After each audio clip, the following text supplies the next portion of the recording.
1882. The corporation now owned Wanstead Park. John T. Bedford, a pillar of society, a corporation deputy, and instrumental in saving Epping Forest.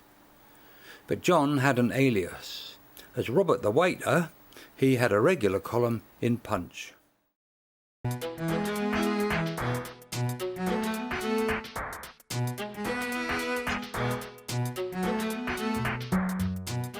You could take the tram and go from Threepence to Leytonstone, then go straight as a Douglas fir till he comes to the mansion house of the last of the Alderman Finnis. Then go over to the left and first to your right, and there you are, the entrance to Wanstead Park Pleasure Gardens. You've no occasion to knock at the door because there's only a gate. But in you goes in your own right like a some blooming freeholder, and you walks right on till you comes to the temple. Not as like the temple in Fleet Street, because there ain't no lawyers. Not like the temple on Oban Viaduct, because there ain't no Parker. But only a most quiet and respectable keeper of the name of Puffin. So there is a sort of family likeness in all three after all. Having paid your respects to Mr. Puffin, you takes the path to your right, and then you come in about 10 minutes to what I feel is inclined to call about the 13th wonder of the world, reckoning Happy Rustwell Gardens about the 12th. That is the wonderfulest grotto in the whole of Europe.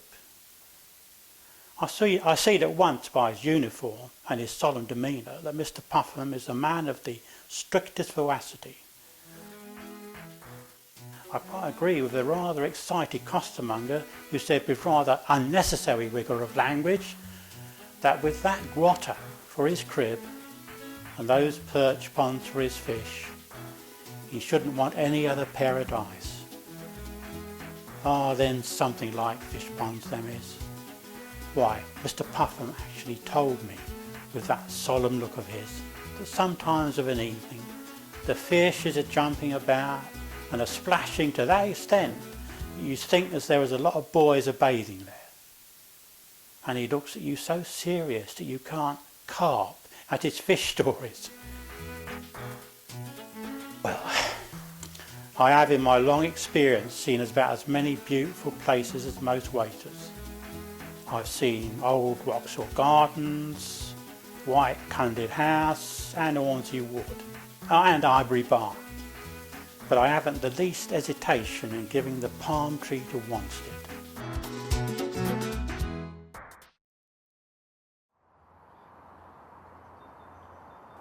The grotto here at Wanstead dates from 1761.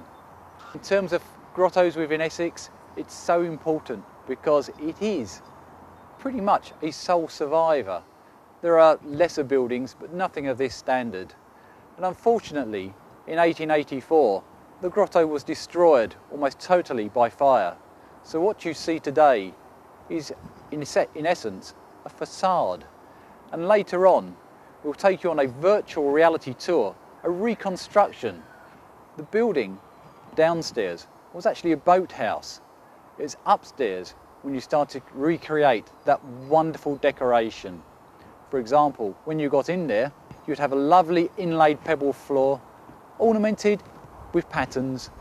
On the walls you would have shells, you would have all sorts of petrifications, and potentially hanging from the ceilings you'd have these wonderful lustre of minerals, calcites and quartz.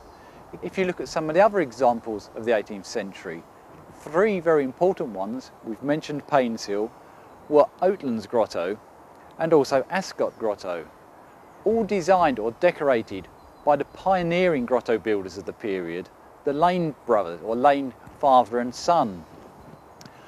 They were exemplars of using this decoration, and you've just got to look at these pictures and imagine that's what you might have seen inside here. You had the quirky features as well, decorations, recycled statues, fossils, shells, corals, and other. It's like a cabinet of curiosities that the owners would pull together.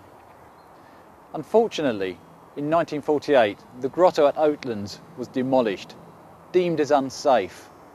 demolished, it actually took pneumatic drills to level it. The grotto at Painshill in Surrey is actually being restored. If you'd gone back 30 years, many people would have said irrecoverable. And many people may say the same of Wanstead's grotto. But there is certainly enough of the fabric here to do some restoration, to give it a purpose again, to give it a function with visitors to the park. It was there initially to give pleasure. It should be given that opportunity to give pleasure again. It's certainly not beyond restoration. The principal entrance to the grotto was through an iron gate on the west side, which then led through a passageway, passing some steps on the left, into the arcade, and then through a pair of arches on the left to the domed main grotto chamber, with its lantern on top, painted glass window in the east wall, and a trio of windows overlooking the lake.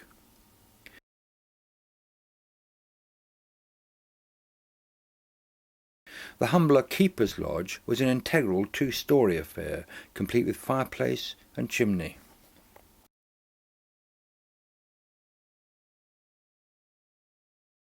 The facade fronting the water had at its apex the eagle and snake, the coat of arms given to Sir Josiah Child on his being knighted by the king.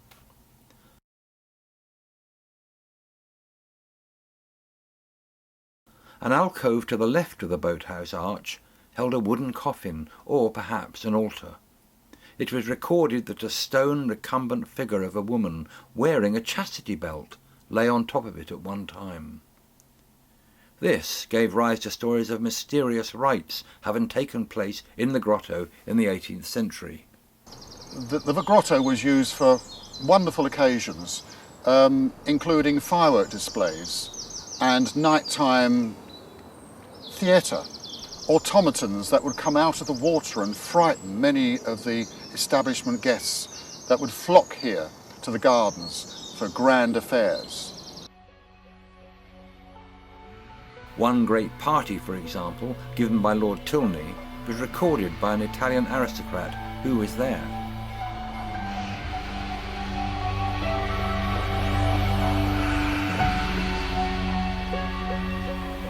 His lordship smites the water with King Arthur's sword, and all the company are still. A rumble, sucking noise comes in front of the opening of the grotto, and water as if boiling, and to the horror of all, the company both on the water and on the shore scream with fright, appearing as though from the depths of hell arose a ghastly coffin covered with slime and other things. Silence as though relief, when suddenly, with a creaking and ghostly groaning, the lid slid as if off, and up sat a terrible apparition with outstretched hand, screeching in a hollow voice, "Give me my gift," with such violence that some of the company fell into the water and had to be saved, and those on the shore scrambled in all ways, and confusion was everywhere. We almost fainted with fright.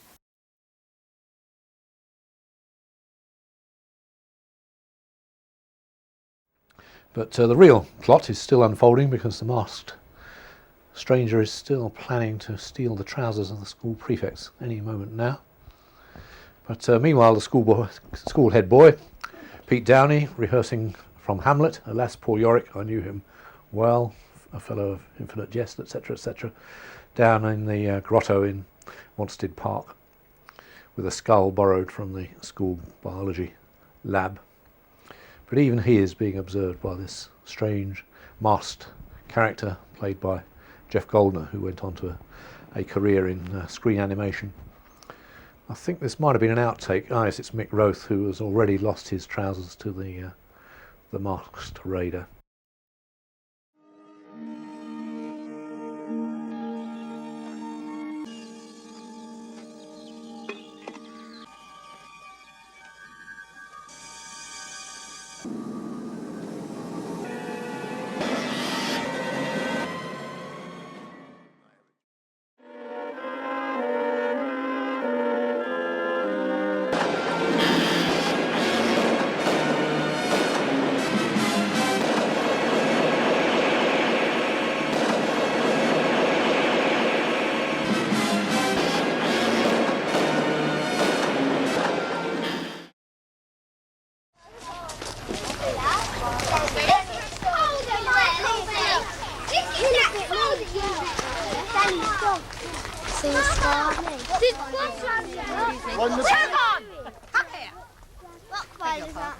When the big house was up at the very top of the hill there, this was the boathouse where they used to keep their boats to go on the ornamental water.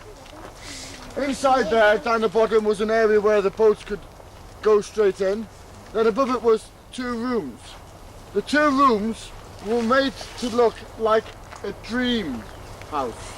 Inside, you had coloured glass windows. All the ceilings were made from seashells, coloured glass and beautiful stones. And the floor was laid out with deer bones, the bones from the legs and the ribs of deer, set in the floor in a pattern, in circles and squares and diamonds. And so this was quite a beautiful place. But about 100 years ago, there was a man who was putting tar on the outside of a boat down in the very bottom, and to put the tar on you have to melt it. And somehow that set fire to the whole place and it got destroyed. It was never built up again. So a beautiful place, a dream place, all went down just because of one careless man.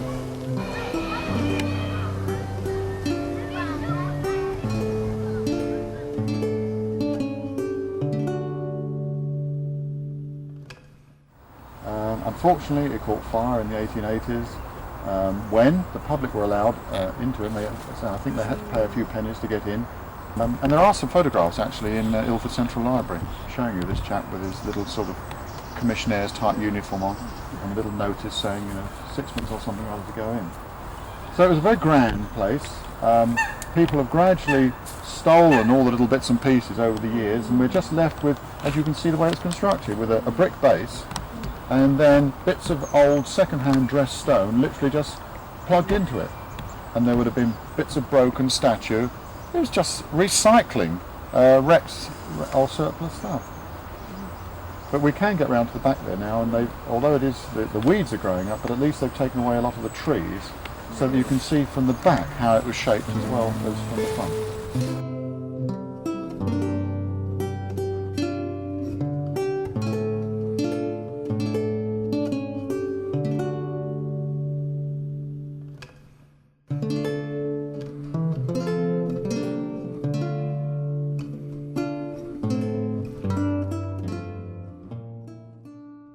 Scaffolding was erected to lift the broken masonry fragments out from the boathouse dock and put on one side so they can be salvaged. What we've got is fragments of the side walls and possibly some of the architectural mouldings that were reused in the exterior of the grotto.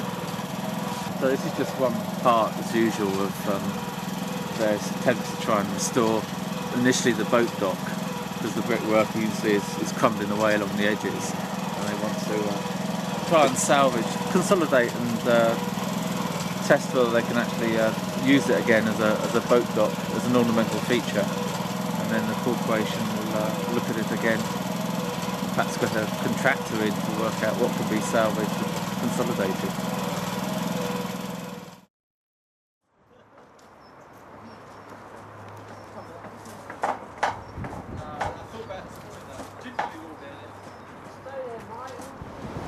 See, lying between the two stone walls is a round pebble cobbled surface, which is the old footpath entrance, which probably was used by the boatmen to gain access to the boathouse.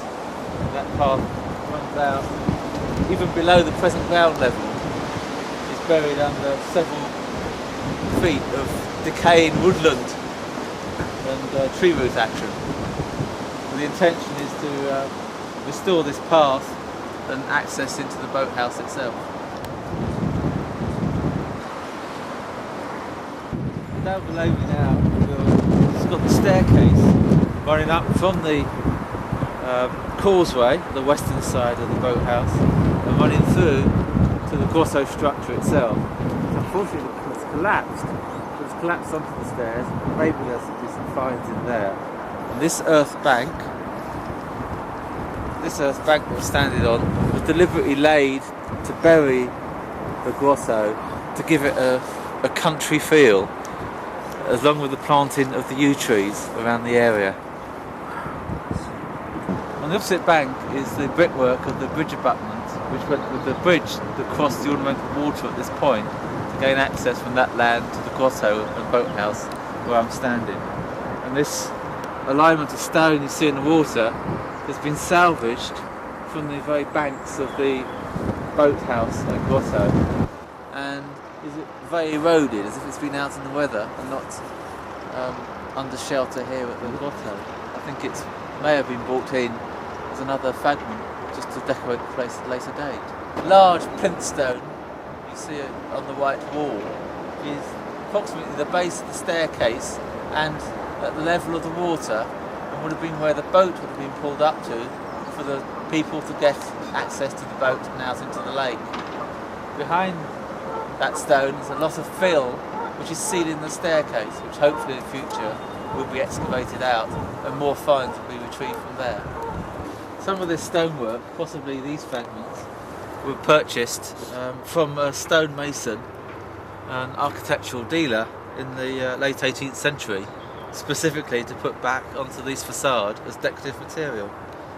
Statues found out in the lake have been dragged up onto the dry land, decorative to go with the grotto facade. We've got the torso of a man and the torso of a woman, and these are going to be taken off site, hopefully to be conserved and cleaned and restored to the former glory.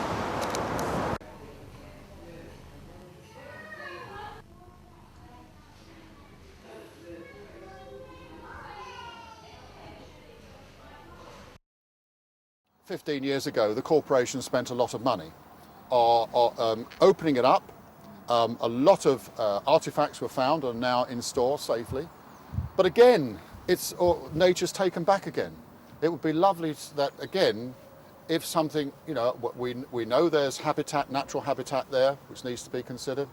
But it would be lovely to have that more on show. Again, just to show people more of what's left so they can understand what was there before.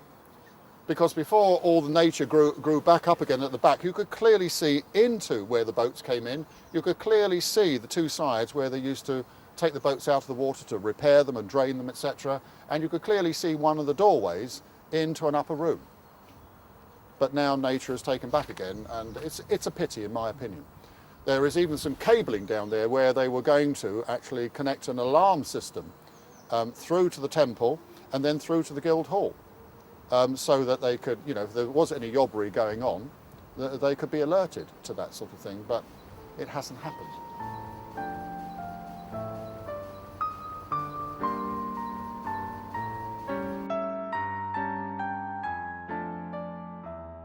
We shouldn't be seeing this, should we really? Not at all, it's just not necessary.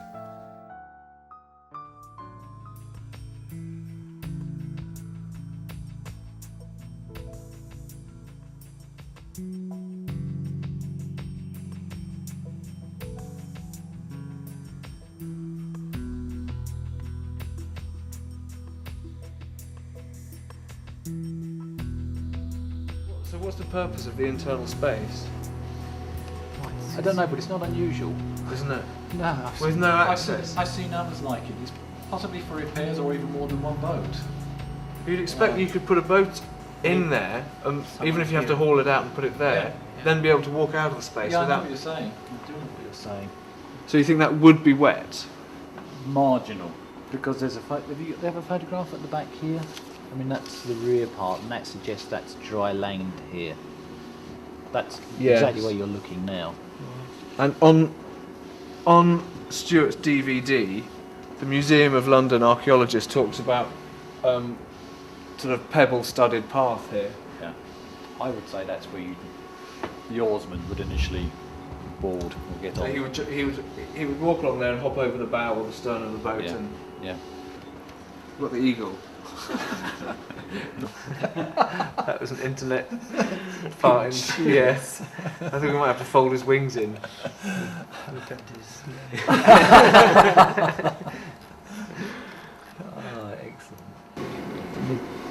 I think what's so important is that when you think about Wanstead when it was in Essex, it's the only surviving grotto in the county, and it was so sad that it was burnt down, and it needs to be looked after now. So what you're doing, I think, is so powerful in terms of bringing it back to the people's imagination. I hope so. Yeah.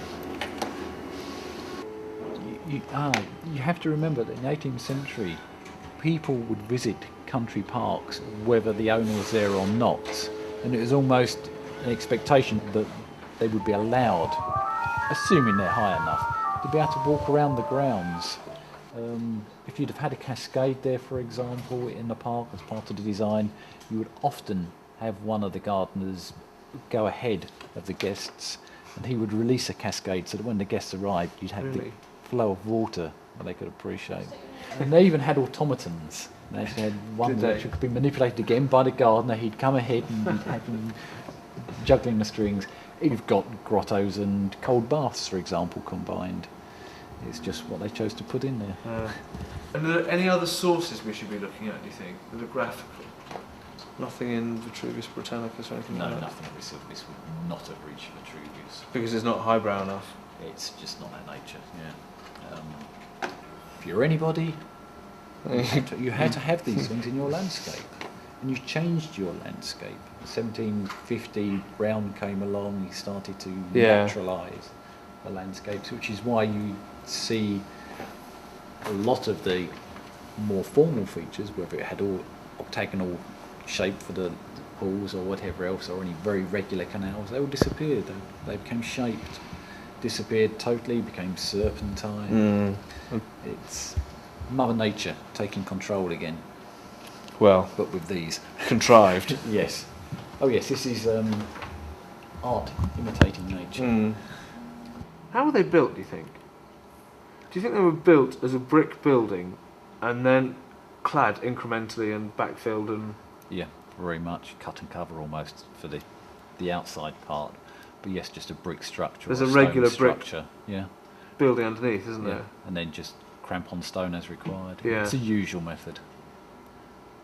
I mean, that's a view of that elevation. Yes. Oops. That view is that elevation. Oh, I see. So that elevation is suggesting a kind of rough stone wall, but in fact, it's probably rougher than that. It's probably made of brick, and then these actually add cladding effectively. Yeah. That hairiness might be vegetation rather than anything else. Yes. So saving and securing this, not just for the county but for the whole country, is so important. What about nationally? Where does it sit nationally? It's still a very important grotto. Is it? Yes. Just the decoration alone that would have been there would have put it at the forefront of grottos. Probably one of the top 10 in the country. You can't afford to let this deteriorate any further. It really would be wonderful to see it restored again. It's a vision. When you see the models as you've done it and when you see the old photographs, you would just love to be able to recreate those interiors again. Yeah. You see, the other thing about this, obviously, is as a technique, it's equally applicable to the main house or to anything. You know, the main house. I'm surprised Stuart's not asked you yet to do one with the coffin coming out of the wall. We will. We'll do that.